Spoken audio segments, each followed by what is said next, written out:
everyone, and welcome back to the Bodcast. This is episode 119, and we're going to talk about something, but Ian is here. Hello. Sorry. Glad you remembered I was here. Well, I was staring at you, loving You were, in a weird way. Because you know that bit of hair that you missed when you cut it? No. There was like one tiny bit of hair that you missed when you cut your hair, and it's now curled. Good. And it's a cute My little lucky curl. curl. It's your lucky curl. Is it? Yeah. Can you just bring your head towards me? No. I just want to flick it. No. Because it looks really bouncy. No. Anyway, moving on. You and your bouncy, luxuriant curls. So today we're going to be talking about set drafts. Is that right? Parts draft. Parts drafts. I was like, that doesn't sound right. Yeah.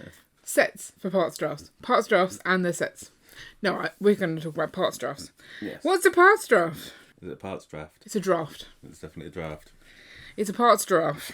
It's a draft, in my opinion. But, you know, whatever. So, what is it, Ian? Explain you want me to explain? Right. So, You the can. basic idea is that you take multiple copies of a set, you sort it down into the individual elements. Yep. All those elements from all the sets are combined, so all of your, black 2x2 bricks from however many sets you've got, they all go into one big pot. And then basically you... Or bowl. Metaphorical pot. Container. Metaphorical pot. They could just be in a pile on the table if you really wanted. Stop pot. Okay, carry on. So, once you've done that, everyone who's taking part, so normally everyone who has provided a set, or sometimes you can do it that people pay a fee to take part. There's multiple different things we can talk about later. They basically take it in turn to choose an element, and you get all of that element. Yeah. So you can do it in a variety of ways. The way which we've done it is that you do it in a snake. So if you've got 5 people, the first person picks, then the second, then the third, then the fourth, then the fifth. And then the fifth chooses again, and it goes back. So then it's fourth, third, second, first. First picks again. So the people in the end get 2 picks. What other methods could there be for doing it? Sometimes it's just everyone sits in a circle and it just goes round. So, see, I think would I prefer that?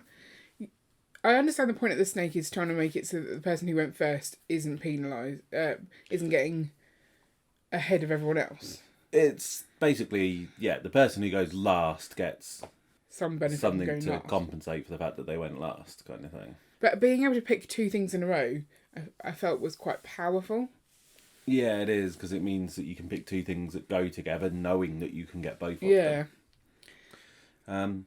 So you go round until all the pieces are done. So there's then different rules you can have. So what did we do? We had that if there were the 16 by 16 plates in the set, They went in having like a whole 4s. stack of them as one choice was seen as too much. So it was split into 3 lots for us. Minifigs often count as a pick for a minifig. Yeah. As opposed to you get all the minifigs or you get all of their heads. That would be a weird That way would of be doing weird, yeah. So there's lots of different ways of doing it. And then you get, at the end, lots of pieces. Which you should come prepared with bags for, Yes. but not everyone does. No. What's the benefit of doing this? Like, why would you do a set draft? A part draft? Why can't I call it a set draft?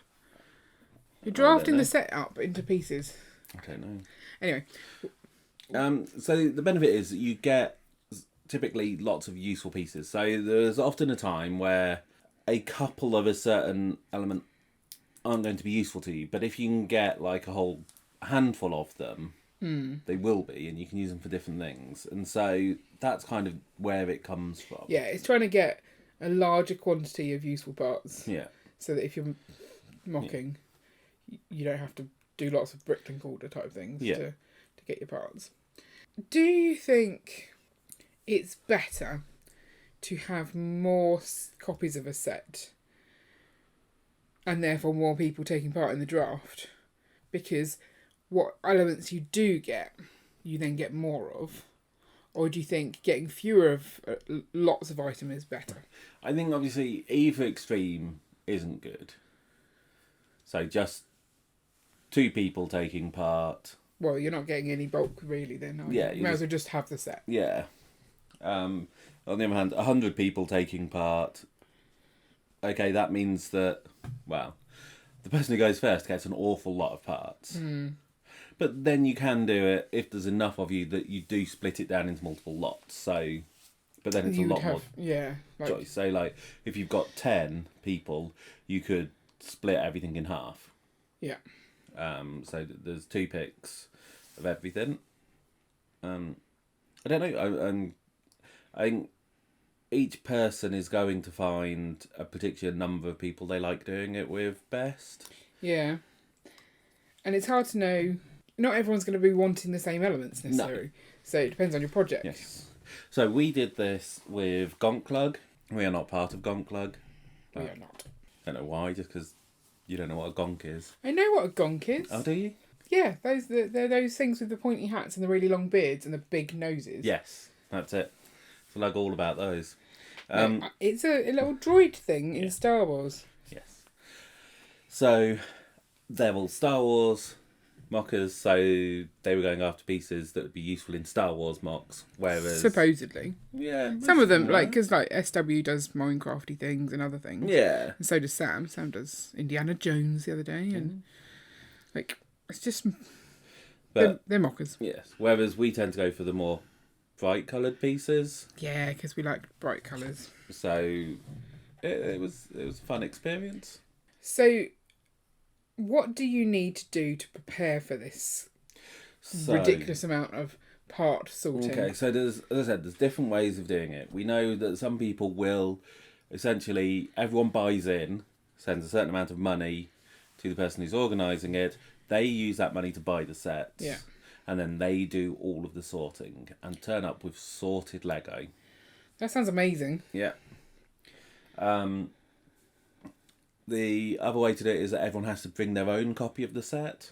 That obviously means you can't do any... And that typically is you bring the set, you show that it's sealed, you open it and you sort it out. And that means that you don't have to worry about people having already taken parts. The good parts, yeah. Well, either intentionally or unintentionally. It's like they might build the set, then dismantle it and forget about all those extra pieces that you get. You know, those kind of things. So make sure that all the pieces are there.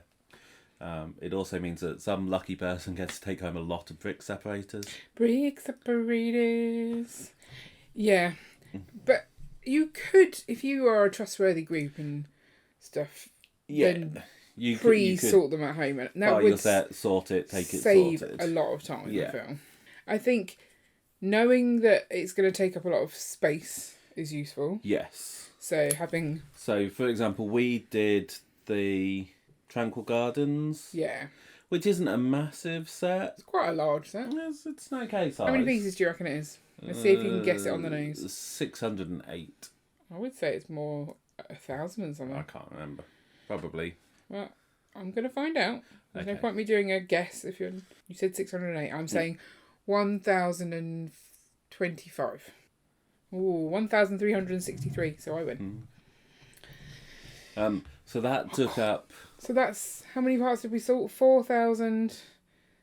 5,200... 5,400 odd parts. Yeah. That's a lot of parts. Yeah. In seconds, essentially. That's what... It felt like we were being asked to instantaneously sort them. But so, obviously the sorting takes up quite a lot of space, but then we had little, paper... party bowls. Jelly bowls, I just call them. Like jelly and ice cream party bowls. Okay. And we covered 4 large tables. Yeah. Plus a small one. So if we did it again, we did talk about using paper cups. Yes. Because you can go higher but skinnier and therefore get more... So same kind of volume but less surface area. Yeah. Obviously some parts would not fit in those. But... And some parts you don't need to put in. So the 16 by 16 plates we didn't put in a bowl. They were just in a stack on the table. It's worth mentioning that you also do the instructions as an option. You can do the instructions as an option. And sticker sheets. And sticker sheets, yeah. Instructions, obviously, it's now because there's monetary value to them. Yes. Or inside 12.5p each. Yeah. So there is some value in having 4 of the same. I guess if you have a Bricklink store as well, you might want to sell the instructions. I don't know. Do people buy instructions? I don't know. Why would you buy instructions when you can just download them? People just like the feel of it. And so some people will buy a used set, and then try and box the instructions, and then put it all back together and try and sell it for more. Yeah. Fair enough. What makes a good parts draft set, in your opinion? So you're going to look for a set that has some useful large pieces. Right. And so normally, a set will normally come with a few very large pieces. You want those to be useful. You don't want to be stuck with... A 4+ car. Yeah. Then you're looking for kind of unusual pieces. Why unusual pieces? Because normally when you're going after unusual pieces, if you want to buy them through something like Bricklink, you're trying to look for someone who has a decent quantity of them. But that will drive up the price. Yeah. Not many people do. Do you want to look for sets that have a decent quantity of the parts to start with? Like when we were sorting, when we came across an item that literally there was only one of, that meant there was only 4. And it kind of makes it a hard pick to choose those 4 pieces. Depends. If those 4 pieces are very interesting pieces, then you might go for it. But if they're just a 1x1 tile in a specific colour, then it's probably not that exciting. No. Now, depending on how you're feeling, there's whether you want sets with minifigures or without minifigures. So obviously the set we went with didn't have minifigures, so you didn't have to worry about that. There were some sets where you can just, if no one's particularly bothered about the minifigs, you can use all of your choices to take the minifigs and actually end up making more than you would have spent on the set, just by selling them. But that's a boring way of looking at it. It is a boring way of looking at it. I feel like you have to be clear on what consists of a group. So, like, we had this scenario with wedges. Like, we specifically put the wedge plates into 2 piles, left and right. Yes. Then I think a decision later on was made that we'd just put all the wedges in of the same type. Yeah, but that decision was made too late, I would say. So, like, if you're putting things together after the draft has begun, then it's a bit unfair on the people who've missed out on choosing it, kind of thing. Yeah. I'm no hard feelings or anything. This was the first time we were learning. I'm not cross, but I think that's a harder thing to miss out on. And it's, literally because we really need those right now. That we're bothered about it. But so once the draft has started, that's it. There are no changes allowed. Yeah. You lock it in. We were finding some bowls where we got the same part though, and we hadn't put them together, and that didn't feel as bad to me. But I don't know. I part of me wants to take the parts, and when there's only like 4 of them, put them with another that there's only 4 of them, or when there's like 100 of one piece, split that so that every bowl has the same number of pieces. Right. But like you're like, not every piece has the same value though, so it's impossible to do that right, kind of thing. Although I'd be tempted. I don't know. Yeah. But then that would be a lot more work. It would. And it was enough work as it was. I think it's also really interesting to see what other people are taking.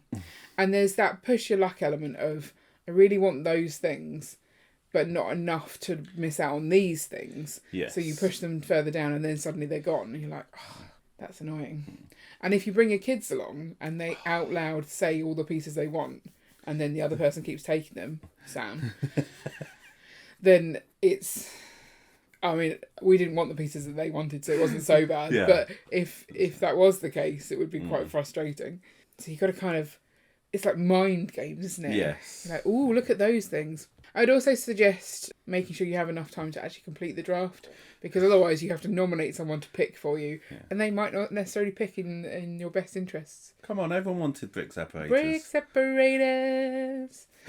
yeah, they did. No, it does take a while. Yeah. You don't think it's gonna, because you think you'll go quickly. And I think towards the end of it, I don't know if it was just because it was getting slightly later and I was concerned about getting the kids home for dinner. No, they'd had dinner for bed. Like I'd stopped caring about what I was picking. And maybe you would probably get that anyway, because the pieces you wanted most you've picked. Yes. So you're now trying to pick the best of a bad bunch. Yeah, you're just trying to pick the one that you don't already have a drawer full of. Yeah. Knowing what pieces you have before you go to a draft would be useful.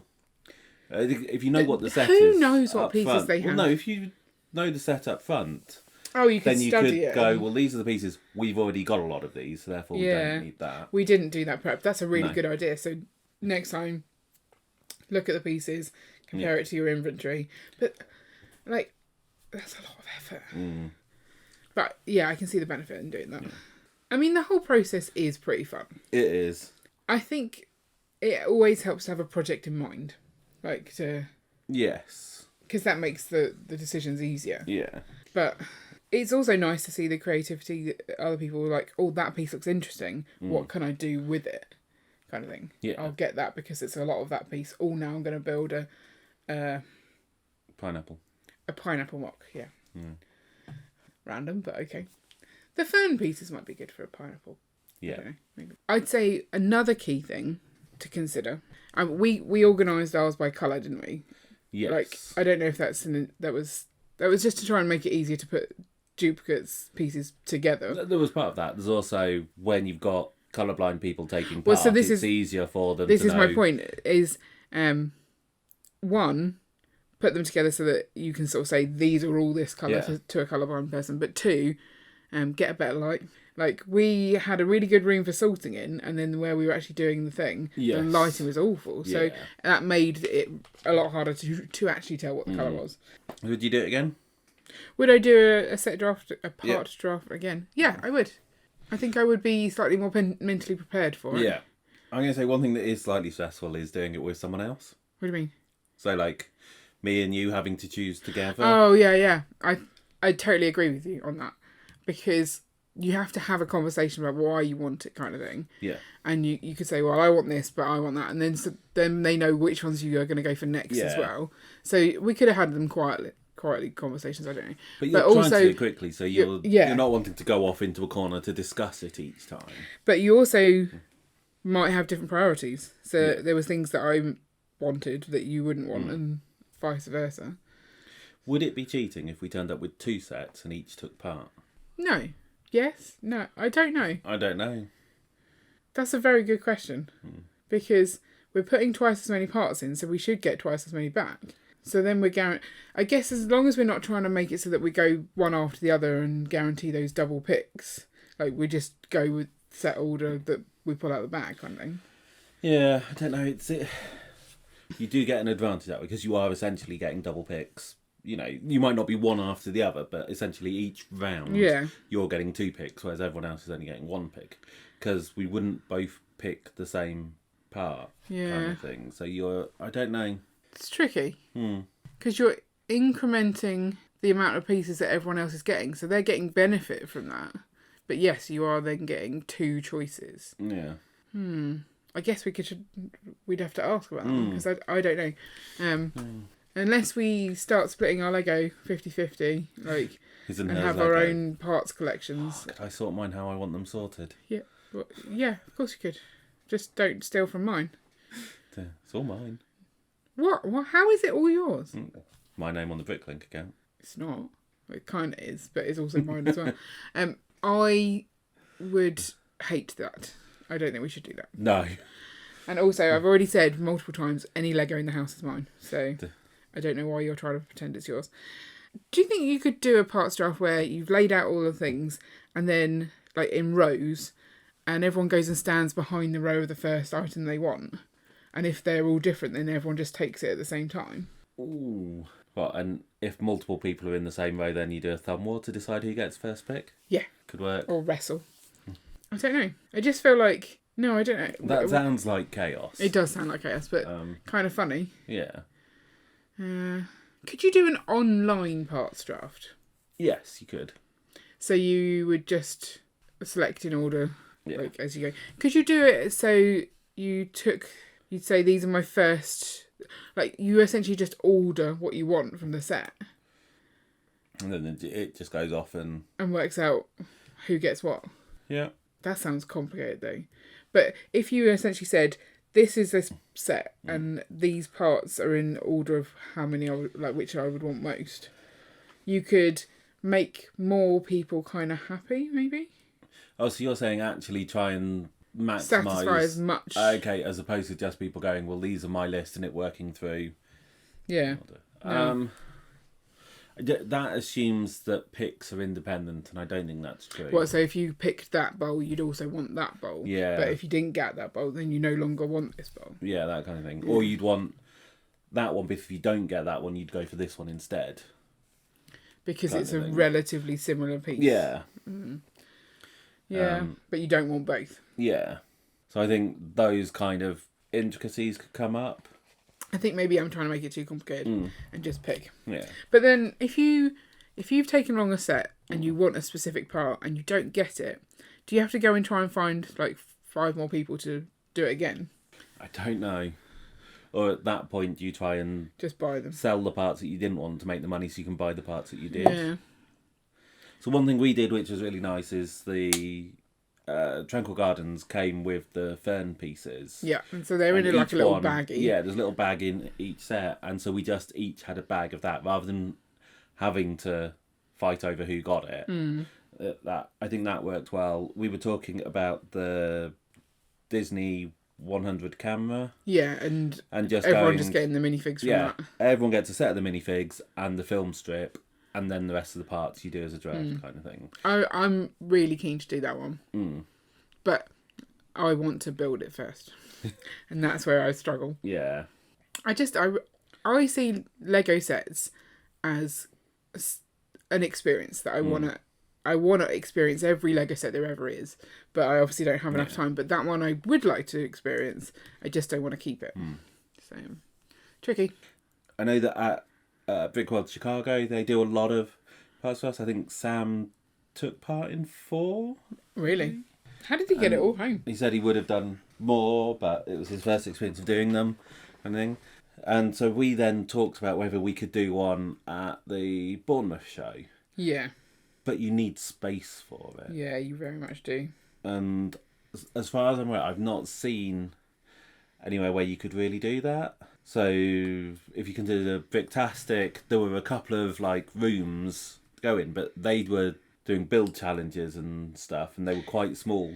There wasn't enough room to do a part. The very first Bricktastic we went to, so when we weren't displaying, the chill out area was massive. And they had like big tables, and there was all the video tiles on them. That's why I went in to get some video tiles. Yes. That would have facilitated that. But the second time we did Bricktastic, the room was tiny. Yeah. And would definitely not have. It was 3 small rooms, wasn't it? And but whether they could have, like, they could find a room or an area that they screen off for it, and as a group, you could book that for a certain amount of time to go and do your draft kind of thing. Yeah. I mean, do you think we'd even have enough room in our dining room to do a parts draft? That table's quite large, but... It depends on the set. I think we just about get away with it. I mean, I'd like to do maybe smaller sets. Oh, can we do the seals set and just get loads of seals? Can I just show you something? This isn't relevant. Where I put it. I don't know why I'm doing this on the podcast, but I need you to know. Could you do it with the CMFs? Like, take a big box of the CMFs? Well, the fact that one pick is normally one minifig. No, with parts.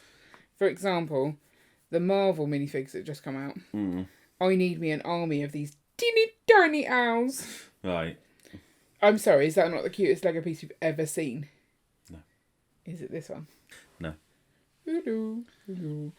So cute. What if you just keep taking part in set drafts, part drafts, whatever they're called, and never use the pieces? Well, if you're having fun, does it matter? Yeah, if you're just enjoying the process and holding parts. Is that weird? That is weird, but there are weird people out there. I think maybe the concept of an online one, because then there's less stress in getting all the pieces out. You just make a website, stick in a part. Because the websites, like Bricklink and everything, know what parts are in a set. Yes. So scrape that, make something. Yeah. Like a parts draft facilitator. I think would it be sometimes the same, you need to though? see it though. I think you need to see the quantity. Yeah. Well, you'd get a number, but it doesn't give you the same feel, does it? How much of a bowl does it take up? Yeah, because when you see this goes back to like lug bulk. When you see what actually turns up after you've ordered 1,000 of something, it's a lot less than you think it is sometimes. So yeah, you do need to visualize it, I think. So maybe online is bad. But obviously, you could do it with photos.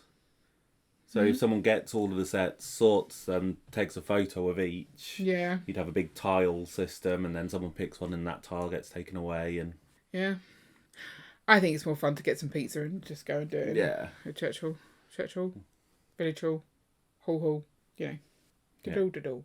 Okay, so Let us know in the comments below if you've got any other insights into parts drafts that we haven't experienced, because obviously we have only done one, although we've sorted for two. Also, if you want to listen to any previous episodes, then check out our playlist at the end or in the show notes. And we'll be back next week talking about something else equally as exciting. Or more so. Or more so. Wow. So we're saying that the podcast only ever gets better. Only ever gets better. Okay. I'm not sure that's true. Bye, everybody.